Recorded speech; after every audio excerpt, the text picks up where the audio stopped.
अस्सलाम वालेकुम, मेरा नाम औरंगज़ेब है। मैं एक प्रोफेशनल एम्ब्रॉयडरी डिज़ाइनर हूँ और ये कोर्स मैं आप लोगों के लिए बिल्कुल फ्री ऑफ कॉस्ट बना रहा हूँ। और इसका एक फ़ायदा ये है कि इस कोर्स के अंदर कंपटीशन कोई हाई लेवल का नहीं है।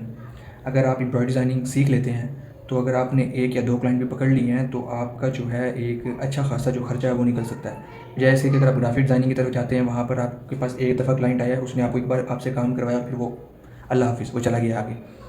लेकिन एम्ब्रॉयडरी डिज़ाइनिंग के अंदर ऐसे होता है कि अगर आपने क्लाइंट पकड़ा है तो वो एक क्लाइंट नहीं पकड़ा आपने, वो एक पूरी फैक्ट्री है पीछे जो कि आप पर ही डिपेंड करती है। जब तक कि उनके पास एक डिज़ाइनर नहीं होगा वो रन नहीं कर सकते। तो एम्ब्रॉयडरी डिज़ाइनिंग जो है वो ग्राफिक डिज़ाइनिंग और दूसरे कोर्सेज हैं उनसे बहुत हद तक बेहतर है। तो और ये कोर्स मैं इसलिए बना रहा हूँ और इसमें टोटल आप लोगों का फ़ायदा ही फ़ायदा है, नुकसान कोई नहीं है। तो अगर आप कोई कोर्स सीखना चाह रहे हैं, किसी हुनर की तरफ जाना चाह रहे हैं तो ये बेस्ट ऑप्शन है आपके लिए। और अभी इसका जो है ऑनलाइन फ्रीलांसिंग में भी काम बहुत ज़्यादा बढ़ गया है पहले से। ओके, हर 1 या 2 एम्ब्रॉयडरी मशीनों के ऊपर एक डिज़ाइनर की ज़रूरत लाज़मी होती है।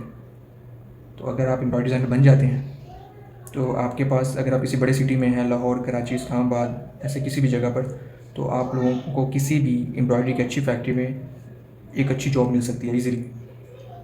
तो चलें अब स्क्रीन की तरफ चलते हैं। ये वेलकम एम्ब्रॉयडरी डिज़ाइनिंग जो मैंने कोर्स स्टार्ट किया उसकी सेकंड वीडियो है। ऐसे ही मैं थोड़ा थोड़ा बीच में आप लोगों को थ्योरी के बारे में गाइड करता जाऊँगा। चलें अब हम अपनी स्क्रीन की तरफ चलते हैं। अच्छा, ये मैंने सॉफ्टवेयर ओपन कर लिया है। अगर ये सॉफ्टवेयर आप लोगों को चाहिए हो तो मैं आप लोगों को अवेल करवा सकता हूँ। ये आप लोगों को सॉफ्टवेयर मुझसे भी मिल सकता है और मैं एक साथ वीडियो भेज दूँगा आपको। उस वीडियो के अकॉर्डिंग आप इसको अपने कंप्यूटर में इंस्टॉल कर सकते हैं। अच्छा, वो विंडो 10 प्रो और 7 के हिसाब से भी हो जाएगा और 11 में भी हो जाएगा। तो उसके हिसाब से वीडियो पड़ी है। मैं वीडियो मेरे पास विंडो 10 है तो विंडो 10 के अकॉर्डिंग ये चल रहा है। ये मैंने इंस्टॉल किया हुआ है। अच्छा, ये स्क्रीन आ गई है। मैंने पहले आप लोगों को फिलिंग जो है साटिन वगैरह, तामी वगैरह स्टिच की फिलिंग बताई थी। अगर आप लोगों ने फर्स्ट वीडियो नहीं देखी है तो वो प्लीज़ देखें लाजमी जाके। अच्छा, अभी हम इस पर आ गए हैं। तो इसके अंदर मैंने आप लोगों को बेसिक ये बताना है कि आउटलाइंस क्या होती हैं।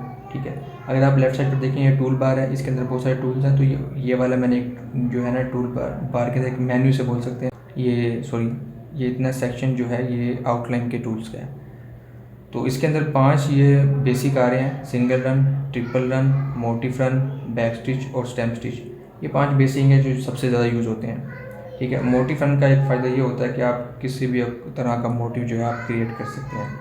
अच्छा, ये मैंने यहाँ पे लगाए भी हुए हैं। लेकिन एक और चीज़ मैं आपको बता दूँ, जब भी आप सिंगल रन यहाँ सेलेक्ट करेंगे, यहाँ पर इसकी प्रॉपर्टी बार ओपन हो जाएगा पूरा, मतलब सारी प्रॉपर्टीज़ इसके अकॉर्डिंग हो जाएंगी। अब इस प्रॉपर्टी में जाएंगे तो काफ़ी सारे मेन्यू शो हो रहे होंगे, लेकिन वो हर चीज़ जो है वो आगे जाके आप लोग अपने आप ही आप लोगों को चीज़ें समझ आना शुरू हो जाएंगी। लेकिन मैं बेसिक बताऊँगा ताकि आप आसानी से और जल्दी सीख सकें, ज़्यादा कन्फ्यूज़ ना हो। तो ये आउटलाइन के अंदर सेक्शन में ये फ़ौरन हमने जब हमने रन सेलेक्ट कर लिया तो उसी की प्रॉपर्टीज़ आ गई हैं। ये डिफ़ॉल्ट सेटिंग है, ये भी ठीक है। लेकिन समटाइम जब आप थोड़े प्रो लेवल पर चले जाते हैं तो आप उनको छेड़छाड़ी से करके पंगे लेके आप और बेहतर बना सकते हैं। खैर, ये डिफ़ॉल्ट सेटिंग है। तो अभी ये जो फर्स्ट, अगर आप लोग ये देख रहे हैं, ये वाला ये सिंगल रन है, ये फर्स्ट लाइन। सिंगल रन में ये होता है कि अब अपने कर्सर के ऊपर गौर करना है। अब ये जब मशीन चल रही है, जब मशीन सिंगल रन को चला रही है तो सिंगल रन ऐसे, ये देखें मशीन बस ऐसे यहाँ पर स्टिच लगाया, यहाँ पर स्टिच लगाया, फिर यहाँ पर स्टिच लगाया, ऐसे मशीन कंटिन्यू चलती जा रही है। उसके बाद है ट्रिपल रन। अब ट्रिपल रन के अंदर क्या होगा कि मशीन चल रही है, तो मैं अगर आप लोगों को चला के दिखा दूँ, देखिए ये मान लें कि मशीन चल रही है। ठीक है, ये देखिए मशीन एक टांका लगाया, फिर वापस गई, फिर टांका लगाया और फिर आगे चली। ठीक है, फिर बैक गई, फिर आगे गई, फिर आगे गई। इस तरीके से, मतलब उसने एक ही जगह पर 3 टांके लगानी है मशीन ने, इससे क्वालिटी थोड़ी गफ हो जाएगी। ठीक है, उसके बाद आती है ये बैक स्टिच। ठीक है, मैं जैसे जैसे जो जो स्टिच सेलेक्ट करूँगा यहाँ पर प्रॉपर्टी वही हो जाएंगी। मतलब मैंने स्टेम स्टिच सेलेक्ट किया तो प्रॉपर्टी उसी की ओपन हो गई। मैंने यहाँ पर मोटिव सेलेक्ट किया, देखें कितने सारे मोटिव्स आ गए। तो ये डिफ़ॉल्ट मोटिव्स पड़े हैं, कोई भी आप सेलेक्ट कर सकते हैं और अपने हिसाब से क्रिएट भी कर सकते हैं। तो ये स्टेम स्टिच है। स्टेम स्टिच का आपको जैसा नज़र आ रहा है ये बिल्कुल ऐसे ही होता है, लेकिन इसके अंदर भी इसकी ये प्रॉपर्टी बार ओपन हो गया। हम इसकी सेटिंग चेंज कर सकते हैं, मतलब इसकी थिकनेस बढ़ा सकते हैं, इसकी स्पेसिंग जो है वो कम ज़्यादा कर सकते हैं। अभी कम कर दी है तो 0.5 पर मुझे ज़्यादा हो जाएगी, देखें कितना गफ हो गया। ठीक है, इस तरीके से हम अपने हिसाब से इसकी प्रॉपर्टी सेट कर सकते हैं। इसके बाद आगे आ गया है ये मोटिफम। ठीक है, ये 5 बेसिक हैं, ये जो 5 हैं ये बेसिक हैं जो ज़्यादा यूज़ होती हैं। ठीक है, तो ये मोटिवेशन, इसके बारे में मैंने आपको पहले बता दी है। इसके आगे आ गया ये वाला, इसको स्ट्रिंग बोलते हैं, ठीक है। स्ट्रिंग जो है ये ज़्यादातर होता है इसके अंदर, जब आप बोरिंग का काम करते हैं तो वहाँ पर काफ़ी यूज़ होता है इसका। तो ये मतलब सेंटर से एक ना फ्री टांका दे के उसके बाद जो कपड़ा है वो ऑटोमेटिकली मशीन फाड़ के एक बोरिंग बना देती है, एक सर्कल बना देती है, और वहाँ से मतलब कि खाली स्पेस हो जाता है, कपड़ा फट के वो साइडों पे इसके अंदर कवर हो जाता है स्ट्रिंग के अंदर। तो ये वहाँ पर यूज़ होती है, ठीक है। लेकिन ये भी किससे, आउटलाइन से लगती है। अब यही जो स्टिचें आगे आ रही हैं सारी, ये उधर फीलिंग के अंदर भी आती हैं और यहाँ पर आउटलाइन में भी आती हैं, ठीक है। इसके बाद ये स्ट्रिंग है, स्ट्रिंग के बाद ये फिर साटिन है, सिंपल आर्म स्टिच जो होती है, उसके बाद ये साटिन रेज्ड है। ये ज़्यादातर बहुत हाई लोगोज होते हैं, उनके अंदर कुछ वो फॉर्मिंग स्ट्रक्चर आता है बना के, उसके अंदर ये यूज़ होती है साटिन रेज्ड, उस फॉर्म को कवर करने के लिए, जिससे एक उभार पैदा होता है और वो बहुत प्यारा लगता है। ज़्यादातर वो यूरोप कंट्रीज़ में आप लोगों ने लेदर की जैकेटों में देखा होगा, वैसा रिजल्ट आता है इसका। उसके बाद ये आगे जिगजैग आ गया, ठीक है। जिगजैग ये बड़ी प्यारी स्टिच बनती है। अभी इसकी प्रॉपर्टीज़ अगर हम यहाँ से बनाना शुरू करें तो बड़ी प्यारी प्यारी प्रॉपर्टीज़ बनेगी। इसके बाद ये ई स्टिच है, ये स्टिच है, ये ई स्टिच थोड़ा सा कुछ ऐसा इफेक्ट देती है। तो उसके बाद जी आगे हमारे पास आ जाती है ई स्टिच। ई स्टिच के बाद आ गया हमारे पास ये ततामी। ततामी वही सिंपल है जो कि फिलिंग में यूज़ होती है। फिर ये प्रोग्राम स्प्लिट आ गया, इसमें भी काफ़ी सारे हम चेंज कर सकते हैं, इफेक्ट्स वगैरह डिजाइन के अंदर टाइल्स बनेंगी, अजीब अजीब टाइल्स बनेंगी। तो लेकिन ये यूज़ नहीं होता, शायद कोई करता हो तो पता नहीं, लेकिन नहीं यूज़ होता ये। उसके बाद ये आ गया हमारे पास स्क्वेयर आ गया। ये समटाइम्स हम बड़े बड़े गोल बनाते हैं तो वहाँ पे यूज़ होता है। आगे फ्यूचर में अगर कोई ऐसा डिज़ाइन आए तो आप लोगों को अंदाज़ा हो जाएगा, लेकिन ये बेसिक चीज़ें नहीं हैं, ये शायद नादारी कभी यूज़ होती हैं। तो उसके बाद ये कंटूर आ गया, ठीक है। कंटूर बहुत ज़रूरी होता है इसके अंदर। अगर मैं इसकी स्पेसिंग को सेट करूँ तो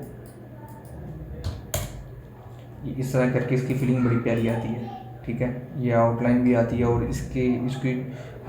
इसको थोड़ा वाइट करके हम इसकी भी और एक्स्ट्रा आउटलाइन लगा सकते हैं साटिन के साथ, तो ये बहुत प्यारा लगता है, बहुत प्यारा इफेक्ट बनता है।